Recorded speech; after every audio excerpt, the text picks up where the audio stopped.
ব্যাঙ আছে না, ব্যাঙ কিন্তু ছোট, এই ব্যাঙের আওয়াজ অনেক বড়। রাজনীতিতেও কিছু ব্যাঙ আছে, আর রাজনীতিতে কিছু পরিত্যক্ত মানুষ আছে।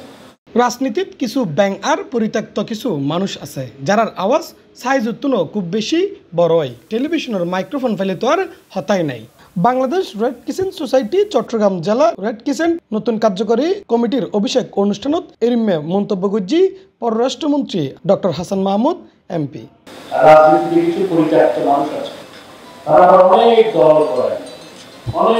করে, মাহমুদুর রহমান মান্না ভাইয়ের একটা বক্তব্য গতকাল পত্রিকায় পড়লাম, পরশুদিন রাত্রে টেলিভিশনে শুনলাম।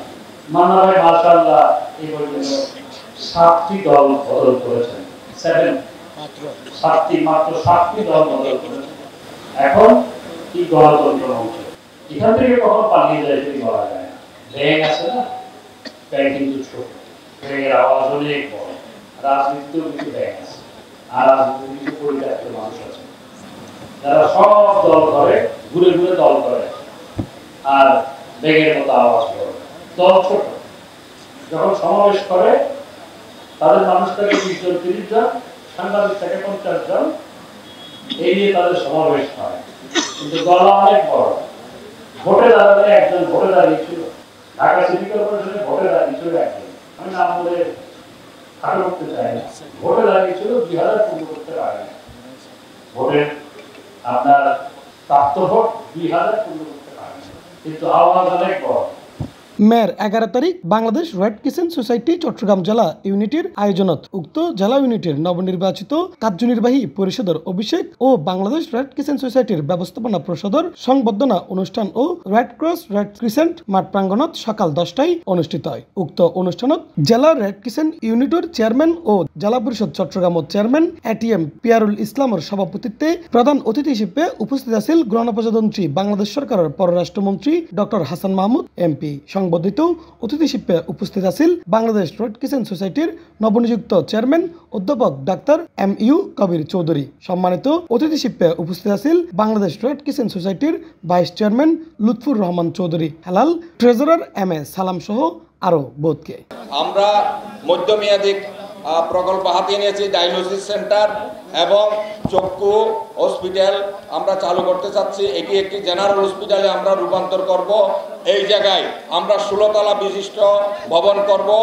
ইতিমধ্যে CDA-র প্ল্যান পাস হয়েছে, আমাদের হাতে একটা টাকাও নাই। আপনার দোয়া, চট্টগ্রামবাসীর দোয়া থাকলে ইনশাল্লাহ 80 থেকে 100 কোটি টাকা খরচ হবে। এই বিল্ডিং আমরা আগামী 3 বছরের মধ্যে চট্টগ্রামবাসীকে উপহার দেবো ইনশাল্লাহ। আমার অনেক ছাত্র আছে যারা বড় বড় প্রফেসর, যারা যুব রেড ক্রিসেন্টের সদস্য ছিল, স্বেচ্ছাসেবক ছিল। মাননীয় মন্ত্রী বলেন তিনিও একজন স্বেচ্ছাসেবক ছিলেন। এইভাবে উনি এখানে এসেছেন কোথা থেকে কোথায়। অতএব তোমরা তো স্বেচ্ছাসেবক, আজকের জন্য তোমাদের মেধা দিবে, শ্রম পরিশ্রম দিবে এবং এটার জন্য উপহার দিবেন তোমাদেরকে সৃষ্টিকর্তা। উক্ত অনুষ্ঠানত শপথ বাক্য পাঠ করে red ক্রিসেন্টের vice chairman Fakhrul Islam Chowdhury, secretary Mohammad আসলাম খান, কার্যকারী পরিষদের সদস্য রাইসুল ইসলাম চৌধুরী এমিল, হাসান মুরাদ বিপ্লব, মোহাম্মদ শহীদুল ইসলাম পিন্টু, মোহাম্মদ ইসমাইল হক চৌধুরী, সুগ্রীব কুমার মজুমদার ধুলন, মোহাম্মদ সাবেদুর রহমান সুমু, ডক্টর আইরিন সুলতানা, মোহাম্মদ সাদাত হোসেন চৌধুরী রুমেল। এছাড়াও উক্ত আয়োজনত বাংলাদেশ রেড ক্রিসেন্ট সোসাইটির ব্যবস্থাপনায় পরিষদ সদস্যবৃন্দ, জেলা রেড ক্রিসেন্ট কার্যকারী পরিষদের সদস্যবৃন্দ, চট্টগ্রাম জেলা রেড ক্রিসেন্ট সোসাইটির আজীবন সদস্য, গণ্যমান্য ব্যক্তিবর্গ, যুব রেড ক্রিসেন্ট চট্টগ্রাম জেলা ইউনিটির আওতায় স্কুল কলেজের যুব সদস্য ও ব্রাঞ্চ সেবকল উপস্থিত আছেন।